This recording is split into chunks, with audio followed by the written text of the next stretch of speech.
નમસ્કાર મિત્રો, અમારી ગુજુ ગુરુજી યુટ્યુબ ચેનલમાં તમારું સ્વાગત છે। આજના વિડીયોમાં આપણે મતદાન જે એસઆઈઆર પ્રક્રિયા છે તેની કામગીરી ઓનલાઈન મતદાતા છે પોતાનું ફોર્મ કઈ રીતે ભરી શકે તેની માહિતી મેળવીએ। મિત્રો, જેમ મતદાન આપણો રાષ્ટ્રીય અધિકાર છે તેમ મતદાન અંગેની કામગીરીમાં સહાય કરવી અથવા તો પૂરતી માહિતી પૂરી પાડવી એ પણ આપણી રાષ્ટ્રીય ફરજ છે। મિત્રો, વિડીયો શરૂ કરતા પહેલા આપ સૌને એક વિનંતી કરી દઉં કે આ વિડીયો છે એ બને ત્યાં સુધી જાગૃત મતદાર સુધી પહોંચાડો અને તમામ મિત્રો આ વિડીયોનો ઉપયોગ કરી અને પોતાને બનતી મદદ કરી અને પોતાને આ રીતે છે પોતાનું ફોર્મ ઓનલાઈન ભરે, જેથી કરીને બીએલઓ મિત્રો છે તેમને પણ ઘણી બધી મદદ મળી રહે। બીએલઓ મિત્રો પણ પોતાના ગ્રુપમાં આ વિડીયો છે એ બને એટલો શેર કરજો। સૌપ્રથમ તો આપણે છે એ અહીં જે ઉપર તમને દેખાય છે કે voters.eci.gujarat.in ની જે વેબસાઇટ છે તેને ઓપન કરી લઈશું। મોબાઈલમાં પણ આ કામ થઈ જશે મિત્રો, આ તો તમને સ્ક્રીન ઉપર સરળતાથી બતાય એટલા માટે થઈને મોટી સ્ક્રીનમાં બતાવવામાં આવે છે, પણ આનો ઉપયોગ તમે મોબાઈલમાં પણ કરી શકશો। મિત્રો, તમને જો લિંક ના મળતી હોય તો અમારો સંપર્ક કરજો, અમે તમને લિંક પણ ડાયરેક્ટ આપી દઈશું। સૌપ્રથમ આપણે છે એ અહીં લોગિન ઉપર ક્લિક કરશું। લોગિન ઉપર ક્લિક કરતાની સાથે અહીં તમને બતાવે છે કે registered mobile number, email ID અથવા તો ઇપિક નંબર, આ ત્રણમાંથી કોઈ પણ એક વસ્તુનો ઉપયોગ કરી અને તમે છે એ પોર્ટલ ઉપર લોગિન થઈ શકશો। અહીં મારો મોબાઈલ નંબર છે એ મેં રજીસ્ટર કરેલો છે એટલે હું મોબાઈલ નંબરથી જ લોગિન થઈશ, પરંતુ જો તમારી પાસે મોબાઈલ નંબર રજીસ્ટર ના હોય તો તમે ઇપિક નંબરથી પણ લોગિન થઈ શકો છો। અહીં તમારો નંબર અને કેપ્સા કોડ એન્ટર કર્યા બાદ તમે જે રિક્વેસ્ટ ઓટીપી ઉપર ક્લિક કરશો એટલે તમારો જે મોબાઈલ નંબર અથવા તો ઇપિક નંબરમાં જે નંબર હશે તેના ઉપર એક ઓટીપી આવશે। આ ઓટીપી એન્ટર કરતાની સાથે તમે છે એ પોર્ટલ ઉપર લોગિન થઈ શકશો। ઓટીપી દ્વારા વેરિફિકેશન કરી અને આપણે જોઈએ કે હવે છે એ આપણું વોટર માટેનું જે પોર્ટલ છે એ ખુલી ગયું છે। અહીં ખૂણામાં તમારું નામ અને ડિટેલ બતાવશે। હવે આપણે છે એસઆઈઆર સ્પેશિયલ ઇન્સેન્ટિવ રિવિઝન 2026નું જે ફોર્મ છે એ ભરવાનું છે। ઘણા બધા મિત્રો પૂછતા હતા કે આ જે એસઆઈઆરનું ફોર્મ ઓનલાઈન ભરી શકાય તો કઈ રીતે ભરી શકાય। જો તમારે નામ સર્ચ કરવું હોય તો અહીં search your name in last SIR 2002માં જેનું નામ સર્ચ કરવાનું હતું એ અહીંથી કરી શકશો, પરંતુ અહીં જે આપણે ફોર્મ ફિલઅપ કરવાનું છે એના માટે ઉપરનું ઓપ્શન ફિલ એન્યુમેટ્રેશન ફોર્મ આવું જે આપેલું છે તેના ઉપર ક્લિક કરશું। તેના ઉપર ક્લિક કરતાની સાથે જે પેજ થોડું લોડિંગ થઈ અને SIR 2026 online form submission by elector એટલે કે મતદાતા પોતે છે એ અહીંથી પોતાનું ફોર્મ ભરી શકશે। એના માટે થઈને સૌપ્રથમ આપણે આપણું રાજ્ય સિલેક્ટ કરવાનું છે, તો ગુજરાત રાજ્ય સિલેક્ટ કરી અને અહીં મિત્રો આપણે છે એ આપણું જે વોટર આઈડી છે તમારું એના નંબર એન્ટર કરવાના રહેશે। વોટર આઈડીના નંબર તમારી પાસે જે ચૂંટણી કાર્ડ હશે એમાં આપેલા હશે। જે નંબર એન્ટર કરતાની સાથે તમારી ડિટેલ છે એ ખુલશે, એટલે અહીં છે હું મારા વોટર આઈડીના નંબર પણ એન્ટર કરી અને તમને આગળની પ્રોસેસ બતાવું છું। મિત્રો, હજી એક વખત જણાવી દઉં કે તમે ચેનલમાં નવા હો તો ચેનલને સબસ્ક્રાઇબ કરજો અને આ વિડીયોને બને એટલા મતદાર સુધી આગળને આગળ પહોંચાડજો, જેથી કરીને આપણું આ કામ છે એ સરળ અને ઝડપી બની શકે। મિત્રો, વોટર આઈડી એન્ટર કરતાની સાથે તમારી સહી ડિટેલ અહીં તમને બતાવશે, જે તમે જોઈ શકશો કે તમારી માહિતી બધી બરાબર છે કે કેમ। તમારું નામ, તમારું ગામ, ક્યાં મત વિસ્તારમાં આવો છો તે। હવે અહીં તમારા બીએલઓના નંબર પણ આપેલા જ હશે।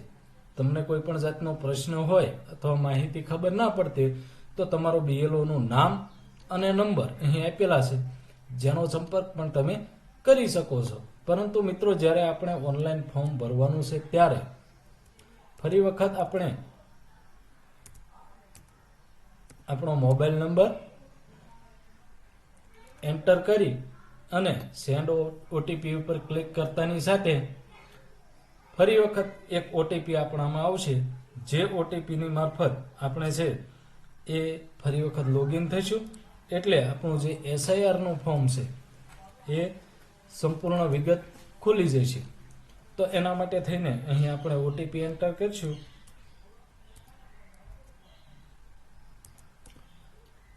ઓટીપી વેરીફાઈ થતાની સાથે હવે પછીની જે આપણી પ્રોસેસ છે SIR 2026 માટેની, એમાં અહીં નીચે આપણને 3 ઓપ્શન બતાવવામાં આવશે. એમાં આપણી જે જન્મ તારીખ નોંધાયેલી છે તેના આધારે અહીં એવું કહેશે કે my name existing in elector roll of last SIR, એટલે કે જે છેલ્લે SIR થઈ હતી તેમાં મારું નામ હતું, પણ અહીં રેડ કલરથી એક એરર બતાવે છે કે તમારું નામ છે 38 વર્ષથી નીચેની ઉંમરનું છે, એટલે તમે આના ઉપર ક્લિક કરી શકતા નથી. હવે બીજું ઓપ્શન એવું છે કે મારા માતા પિતા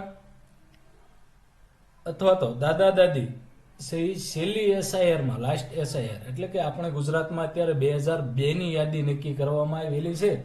જો તમે અત્યારે જે ગામમાં વસવાટ કરો છો તે જ ગામમાં તમારા માતા પિતા વસવાટ કરતા હોય તો અહીં વચ્ચેનું જે ઓપ્શન છે એના ઉપર ક્લિક કરવાની રહેશે.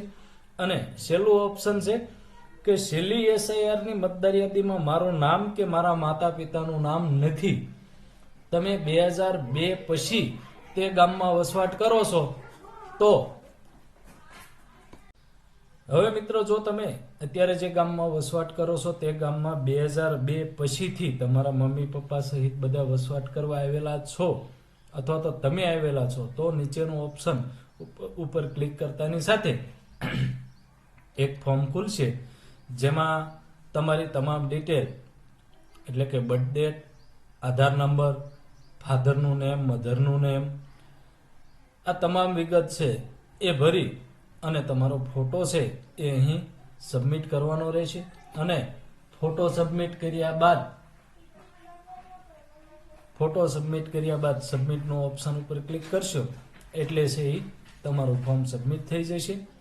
અહીં જો તમે એના એ ગામમાં વસવાટ કરો છો, એટલે કે 2002 ની યાદીમાં તમારા માતા પિતા કે દાદાનું નામ છે અને એ જ ગામમાં તમારું મતદાર યાદીમાં નામ હોય તો અહીં વચ્ચેના ઓપ્શન ઉપર ક્લિક કરશું.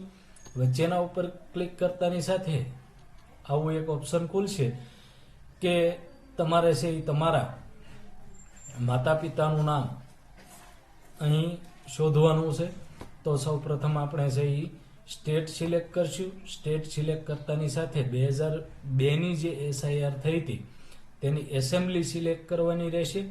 અહીંથી તમારી એસેમ્બલી છે એ તમે સિલેક્ટ કરી અને આગળનું કામ છે એ કરી શકશો. એસેમ્બલી સિલેક્ટ કર્યા બાદ તમારું ગામ સિલેક્ટ કર્યા બાદ જે કંઈ નામ છે એને સિલેક્ટ કરવાનું અને અહીં છે રિલેશનશિપ, અને આટલું કર્યા બાદ એને સર્ચ કરતાની સાથે એ છે એ ઓપ્શન ખુલી જશે. મિત્રો, એમાં તમે તમારા પપ્પાની ડિટેલ સર્ચ કરશો એટલે અહીં નીચે બતાવી જ દેશે લાસ્ટ SIR ની વિગત, જેમાં એમનું નામ, એનો તમારો રિલેશન અને મતદાર યાદી હશે. જો ભૂલવાળું હોય તો અહીં એડિટ ઉપરથી તમે ફરી વખત એડિટ પણ કરી શકો છો.